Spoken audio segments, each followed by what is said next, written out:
Hey, what's up mga kabro? So, galing tayo sa trabaho mga kagarating natin at yun, ipagluto natin yung ating buntis, no?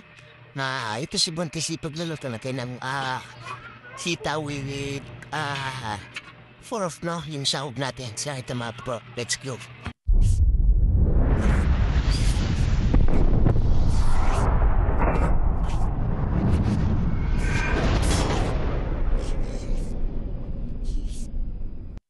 Mga kabro, ayan, pag-uwi ko galing sa trabaho, ayan, may nakita akong sitaw dito sa amin at yun, bumili ako ng kunting laman, no? Mali 100.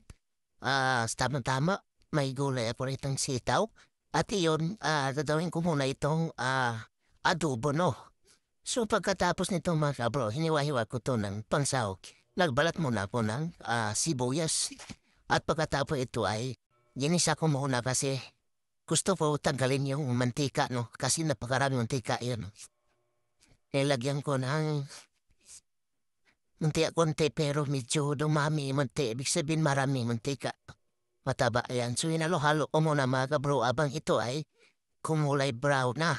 Yan. Kumulay brown na siya. Ibig sabihin masarap na. Ito naman yung lamas natin at yung sitaw. At pagkatapos ay nagiging ano na talaga siya brown. So napakabango na mga kabro.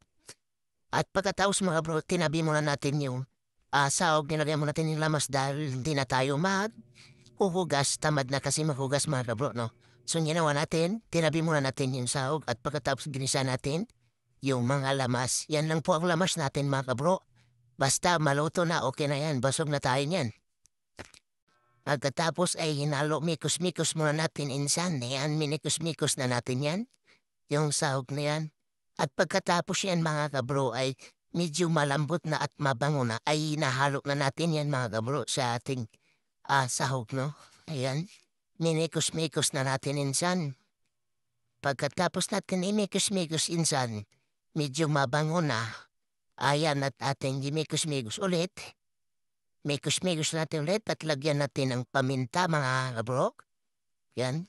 Tapos lagyan din natin ng magic sarap. Iwan ko kung anong pagluto sa inyo, pero ito niskakti ko eh. Tapos lagyan natin ng tuyo mga kabro. Para magiging adobong kunwari. Ayan, so ito na yung puno niya. Parang malambot na yung karne. At pwede na natin siyang haluan mga kabro, no? So tinignan ko na. Tinikman ko na pagkaalat. So nilagyan natin yung tinangasukal. At lagyan natin ng tubig. Yung tubig mga kabro, binili natin at sa 7-Eleven yan. At pagkatapos ay sinalo natin yung sitaw mga kabro. At imikos-mikos natin konti.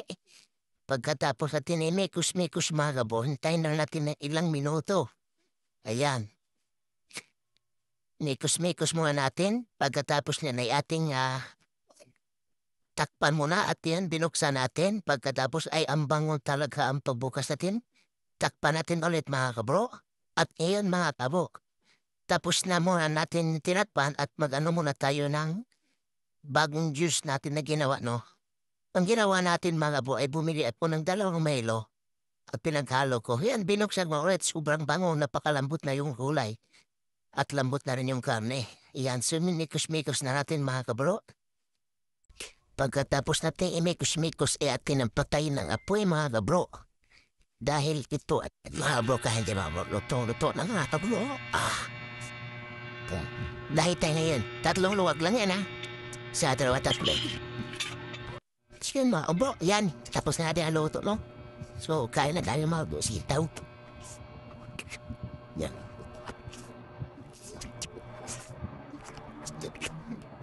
Sa tuloy yun siya, no?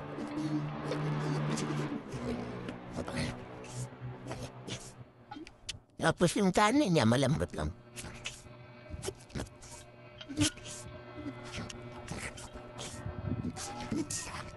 Ay.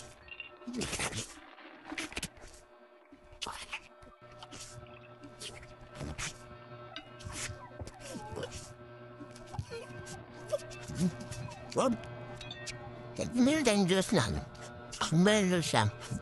At malamig.